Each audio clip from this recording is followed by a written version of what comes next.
Hello students, welcome to B pharmacy. Myself Rajmesh Mandal. तो चलिए start करते हैं हमारा न्यू वीडियो।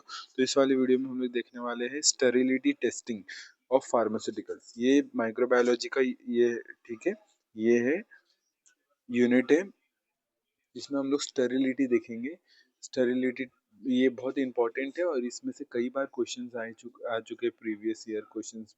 आप जब देखोगे तो इसमें बहुत सारे एमसीक्यूज पर्पज से भी और 5 to 10 मार्क्स तक भी इसमें आ चुके हैं। तो sterility testing very important topic from microbiology, pharmaceutical microbiology. Start करते हैं स्टेरिलिटी टेस्ट। स्टेरिलिटी टेस्ट क्या होता है? Sterility test means process of removing of all viable forms of microorganisms। मतलब जितने भी, मान लो कोई आपके पास ऑब्जेक्ट है, कोई भी आपका फार्मास्यूटिकल कोई दवाई है, कोई ये सब है, उसमें से जितने भी वायबल फॉर्म्स मीन्स जो भी मतलब दैट इज लिविंग, वायबल मतलब लिविंग, जिंदा, ठीक है। तो जो भी वायबल फॉर्म्स है माइक्रो ऑर्गेनिज्म, जो भी प्रेजेंट है माइक्रो ऑर्गेनिज्म, उसको रिमूव करना वेरी इंपॉर्टेंट। फार्मास्यूटिकल्स में तो वेरी इंपॉर्टेंट, क्योंकि हम लोग दवाई लेते हैं तो उसके अंदर कोई माइक्रोब्स ना हो, तो उसके लिए हम लोग ये स्टेरिलिटी टेस्टिंग करते हैं कि जो हम लोग ने प्रोडक्ट बनाया है उसमें कोई वो कम्प्लीटली फ्री है कि नहीं माइक्रोब से। तो वो सब देखने के लिए स्टेरिलिटी टेस्ट किया जाता है।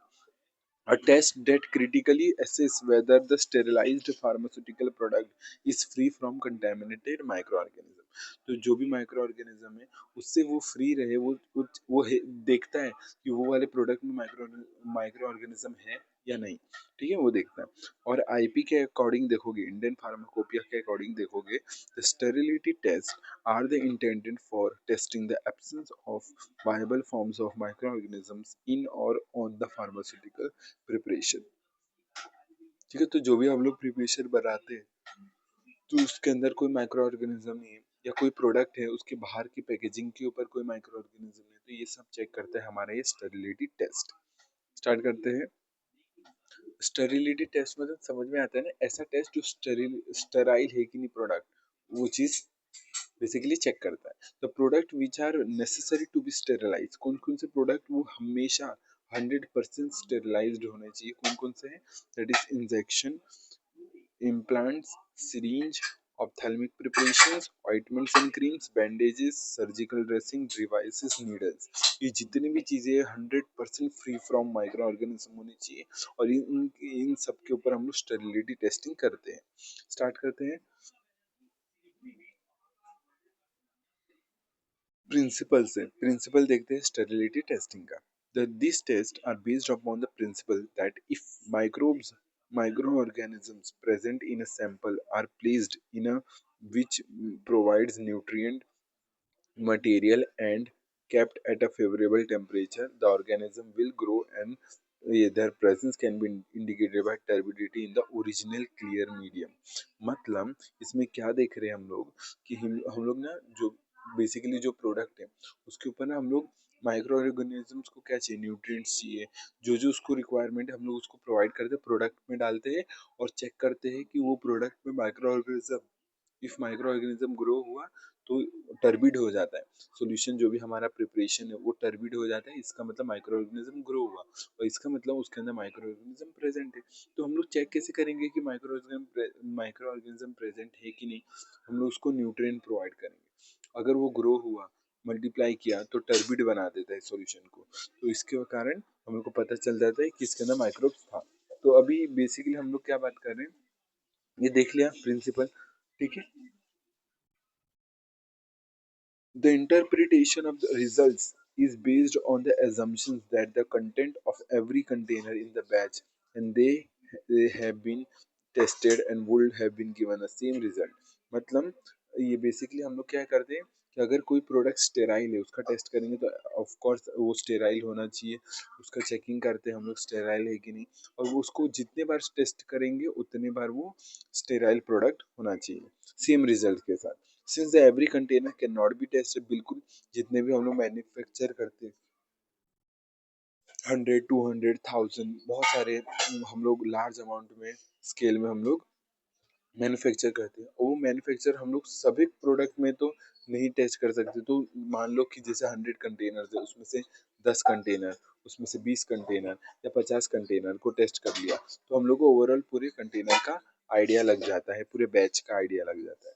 तो since every container cannot be tested, the sufficient number of containers should be examined to give a suitable degree of confidence in the result of the test। ठीक है, तो कुछ एक पर्टिकुलर मिनिमम अमाउंट होता है, पर्टिकुलर रेंज का, कि उसमें चेक करते हैं कि माइक्रो ऑर्गेनिज्म है कि नहीं, तो उससे पूरे बैच का समझ में आ जाता है। अब जैसे कि कौन कौन से कितने, जैसे कोई इंजेक्टेबल प्रिपरेशन है तो उसका अगर 100 कंटेनर है तो उसको उसमें से 4 कंटेनर चेक करते हैं, इंजेक्शन की बात कर रहा हूँ। फिर कोई अगर मान लो 500 कंटेनर है, ठीक है, तो उसमें से 10 कंटेनर्स को इस्तेमाल करते हैं। तो ये सब आपको टेबल आपको याद रखना है, क्योंकि ये कई बार पूछा भी जाता है इंजेक्शन में, अगर इतने कंटेनर है तो कितने टेस्ट होने चाहिए, पर्टिकुलर कितने कंटेनर पे टेस्ट होने चाहिए। ठीक है, तो ये चीज़ है। आपको डिवाइसेस के लिए, बल्क सॉलिड्स के लिए, ophthalmic preparations, non injectable preparations, liquid solids, ठीक है, ये सब पे आपको ध्यान देना है। रीड करना, एक बार देखते रहना, देखते चलना, टाइम टू टाइम देखोगे तो याद करने की नीड नहीं है, सिर्फ एक रफली सा याद रखो। ठीक है, स्टार्ट करते हैं। Let's start culture media. Culture media क्या है? आईपी, यूएसपी और बीपी के अकॉर्डिंगली देखते हैं। कल्चर मीडिया हम लोग मतलब माइक्रो ऑर्गेनिज्म को ग्रो करने के लिए हम लोग दो मीडिया का इस्तेमाल करते हैं। एक तो फ्लूइड थायोग्लाइकोलेट मीडिया, एक अल्टरनेट थायोग्लाइकोलेट मीडिया, और तीसरा है सोयाबीन केसिन डाइजेस्ट मीडिया। ठीक है, ये आपने बहुत सुना होगा, ये वाले तो प्रैक्टिकल में भी देखोगे, आपने यूज भी करोगे ये वाले प्रैक्टिकल में। ठीक है,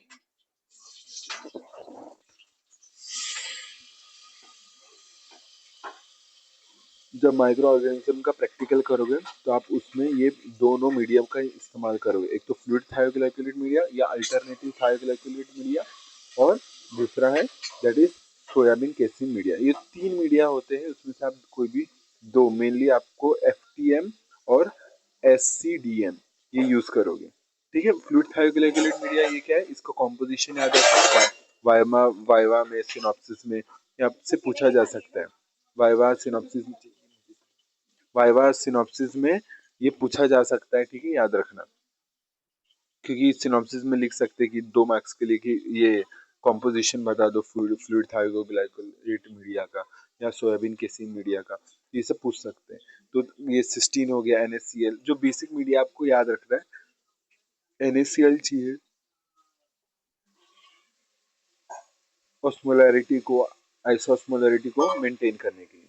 सिस्टीन एंटीऑक्सीडेंट के लिए, डेक्सट्रोज उसका फंक्शन दे रखा है, granular agar, yeast extract, pancreatic digest of casein, ये सोडियम थायोग्लाइकोलेट या रीजा रूजिन, ये इंपॉर्टेंट है रीजा रूजिन, कि फ्लूइड थायोग्लाइकोलेट में प्रेजेंट होता है रीजा रूजिन, और फिर डिस्टिल वाटर। ये सब आपको याद रखना, उसके फंक्शंस याद रखने, ये सब आपको याद रखना। और ये याद रखना वेरी इंपॉर्टेंट, ये बहुत एमसीक्यू पर्पस में पूछते हैं कि फ्लूइड थायोग्लाइकोलेट मीडिया एफटीएम ये कहाँ पर इस्तेमाल, किसके लिए इस्तेमाल करते हैं, कौन से बैक्टीरिया के लिए? एक एरोबिक एंड एनएरोबिक दोनों बैक्टीरिया के लिए इस्तेमाल किया जाता है। बात करते हैं अल्टरनेटिव फ्लूइड थायोग्लाइकोलेट मीडिया में, क्या होता है इसमें सेम एफटीएम के जैसे ही कॉम्पोजिशन होता है, बस आगार को छोड़ करके, बाकी सब होता है same. Soybean casein digest media में क्या होता है, आपको दे रखा है कॉम्पोजिशन, उसके फंक्शंस और उसकी क्वांटिटी। क्वांटिटी तो याद नहीं रखना, वो कोई नहीं पूछता, बस आपको कौन से इंग्रेडिएंट है, उसका क्या फंक्शन है।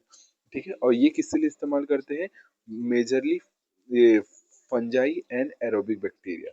तो पहला वाला एफटीएम किसके लिए यूज हो रहा था, that is aerobic and anaerobic के लिए, और ये वाला जो एससीडीएम है वो किसके लिए इस्तेमाल कर रहे हैं, that is fungi and aerobic के लिए। और ये आपको ध्यान रखना है। ठीक है, ये तीन मीडिया का कॉम्पोजिशन और किस बैक्टीरिया के लिए इस्तेमाल करते हैं वो। ओके, क्लियर है यहाँ तक? Media suitability test. ठीक है, तो मीडिया सुटेबिलिटी टेस्ट क्या होता है, चलिए स्टार्ट करते हैं। मीडिया सुटेबिलिटी टेस्ट में क्या देखते हैं हम लोग, मीडिया का सुटेबल है कि नहीं वो माइक्रो ऑर्गेनिजम्स को ग्रो करने के लिए। मतलब मान लो कोई माइक्रो ऑर्गेनिज्म को चेक करना है कि वो उसके अंदर ग्रो हो रहा है कि नहीं, कोई प्रेजेंट है कि नहीं, हम लोग मीडिया देंगे। और मीडिया के अंदर कैपेबिलिटी है कि नहीं, उतना न्यूट्रिएंट्स है कि नहीं, उतना पर्टिकुलर प्रोडक्ट मतलब इंग्रेडिएंट है कि नहीं जो माइक्रो ऑर्गेनिज्म को ग्रो करने के लिए चाहिए। तो उसके लिए हम लोग परफॉर्म करते हैं मीडिया सुटेबिलिटी टेस्ट। यहाँ पर मीडिया को टेस्ट किया जाता है कि उसके अंदर माइक्रो ऑर्गेनिज्म ग्रो हो सकता है कि नहीं। ठीक है, स्टार्ट करते हैं। तो दो टेस्ट इन्वॉल्व होते हैं इसमें, एक मीडिया स्टेरिलिटी टेस्ट कि मीडिया स्टेराइल है कि नहीं, और दूसरा ग्रोथ ग्रोथ प्रमोशन टेस्ट। एक तो मीडिया स्टेराइल होना चाहिए, कोई माइक्रो ऑर्गेनिज्म ग्रो नहीं होने चाहिए, और अगर उसमें कोई माइक्रो ऑर्गेनिज्म डाला तो वो ग्रो होना चाहिए, that is growth promotion test. ये दो टेस्ट होते हैं मीडिया सुटेबिलिटी टेस्ट के लिए। ठीक है, मीडिया शुड बी स्टेराइल। देखो, prior to test make sure that the media is sterile, पहले से वो स्टेराइल होना चाहिए, कोई माइक्रो ऑर्गेनिजम्स नहीं होने चाहिए। अब जैसे हम लोग कुछ माइक्रो ऑर्गेनिज्म का अमाउंट डालेंगे, उसके अंदर ग्रो हो जाना चाहिए माइक्रो ऑर्गेनिज्म, तो वही चीज हम लोग चेक कर रहे हैं ये दो टेस्ट से। तो that is media suitability test, media sterility. एक तो नेगेटिव टेस्ट हम लोग करते हैं, और इसमें क्या करते हैं हम लोग बेसिकली, हम लोग ना ये जो मीडिया है, देखो ये इंपॉर्टेंट याद रखना, सामने आपकी स्क्रीन पे देखा है जो एफटीएम है, उसके लिए जो इंक्यूबेशन पीरियड का टाइम है वो दैट इज, जो टेम्परेचर है वो होता है 30 to 35, और जो सोयाबीन केसिन डाइजेस्ट मीडिया है उसके लिए होता है 20 से 25। ये याद रखना, 10 डिग्री का दोनों में डिफरेंस है, और ये भी एमसीक्यू पर्पज के लिए बहुत इंपॉर्टेंट है, पूछते हैं, याद रखना 30 to 35 एफटीएम के लिए, 20 से 25 सोयाबीन केसिन डाइजेस्ट मीडिया के लिए। ठीक है, तो हम लोग के लिए हम लोग स्टेरिलिटी टेस्ट करते हैं। ये पहले तो उसमें क्या करते हैं हम लोग, 14 डेज के लिए हम लोग मीडिया को, हम लोग इस वाले टेम्परेचर में पर्टिकुलर मीडिया को हम लोग स्टोर कर देते हैं, और इसमें 14 डेज तक रुकते हैं कि वो उसके अंदर कोई माइक्रो ऑर्गेनिज्म ग्रो हुआ है कि नहीं, वो स्टेरिलिटी टेस्ट। एक्सेप्टेंस क्या होता है, क्राइटेरिया क्या है कि अगर कोई ग्रोथ नहीं हुआ माइक्रो ऑर्गेनिजम्स का, मतलब मीडिया हमारा स्टेराइल है, कोई ग्रोथ नहीं हुआ है। ठीक है, ग्रोथ प्रमोशन टेस्ट में क्या करते हैं हम लोग, इसमें हम लोग थोड़ा सा micro organisms less than 100 CFU, CFU क्या होता है, कॉलोनी फॉर्मिंग यूनिट, इसमें बहुत सारे कॉलोनीज होते हैं, तो 100 से कम कॉलोनीज लेंगे और मीडिया के अंदर डालेंगे, और फिर उसको इंक्यूबेट कर देंगे, और हम लोग देखेंगे कि मीडिया उसमें ग्रोथ हो रहा है कि नहीं। तो growth promotion challenge, organism should clearly visible growth in the test media within the 3 days of the bacteria and 5 days for the fungi। तो फंजाई और बैक्टीरिया ग्रो हो रहे कि नहीं वो चेक करने के लिए हम लोग ये इस्तेमाल करते हैं, ग्रोथ प्रमोशन टेस्ट। ठीक है, और ये बहुत इंपॉर्टेंट टेबल है, आप आईपी के अकॉर्डिंगली ये वाला जो टेबल दे रखा है आईपी में बहुत ज़्यादा इंपॉर्टेंट है, बहुत पूछा जाता है, चाहे सिनॉप्सिस ले लो, वाइवा ले लो, या फिर मेनली हमारे एमसीक्यूज में भी, तो बहुत बहुत पूछा जाता है कि फ्लूइड थायोग्लाइकोलेट मीडिया, उसके अंदर जो टेस्ट माइक्रो ऑर्गेनिज्म जिसके ऊपर हम लोग मतलब मीडिया की टेस्ट करने के लिए माइक्रो ऑर्गेनिज्म कौन सा इस्तेमाल करते हैं वो दे रखा है, और साथ में उसका इंक्यूबेशन टाइम, ये दैट इज टेम्परेचर, टाइम, और माइक्रो ऑर्गेनिज्म कौन सा है, कोई भी जो माइक्रो ऑर्गेनिज्म यूज करे वो एरोबिक है कि एनारोबिक है, वो सब दे रखा है। तो आपको वेरी इंपॉर्टेंट याद रखना है, आप उसको ऐसे याद रख सकते हो, देखो यहाँ पर कि जो फ्लूइड थायोग्लाइकोलेट है वो उसमें क्या, देखो उसमें क्या है, देखो फ्लूइड थायोग्लाइकोलेट उसमें क्या है, देखो क्लोस्ट्रीडियम है, स्टेफाइलोकोकस है, और ये फिर ये स्यूडोमोनास एरिजिनोसा, फिर अल्टरनेटिव भी क्या है, क्लोस्ट्रीडियम स्पोरोजिनस, दोनों में सेम है, जो पहले वाले में उसमें भी सेम है।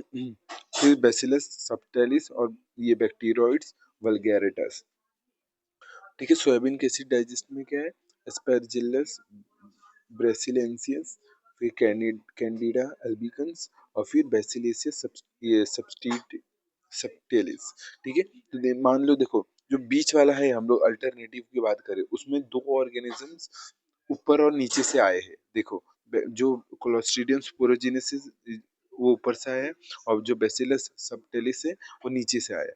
ठीक है, ये दोनों में कॉमन है, बचा क्या अल्टरनेटिव में एक एक्स्ट्रा बस अलग से है, बैक्टेरॉइड्स वल्गैरिटास, याद रखना है इतना। और जो फ्लूइड थायोग्लाइकोलेट है उसमें क्या अलग से दो है, दैट इज स्टेफाइलोकोकस ऑरियस और स्ट्यूडोमोनास एरिजिनोसा। सोयाबीन केसिन डाइजेस्ट में उसमें क्या करते हैं, कैंडिडा एल्बिकन्स, ये इसलिए ज्यादा करके पूछते हैं कि कैंडिडा एल्बिकन्स कहाँ पर है, that is soybean casein digest, ये फंजाई है कैंडिडा एल्बिकन्स। फिर ये क्या है, दैट इज बैसिलस सबटिलिस, और ये कौन सा, एरोबिक बैक्टीरिया। ठीक है, तो ये याद रखना है आपको कौन सा टेम्परेचर किसके लिए, मेनली आपको ये पूछते हैं कि कौन से मीडिया के लिए कौन सा बैक्टीरिया होता है।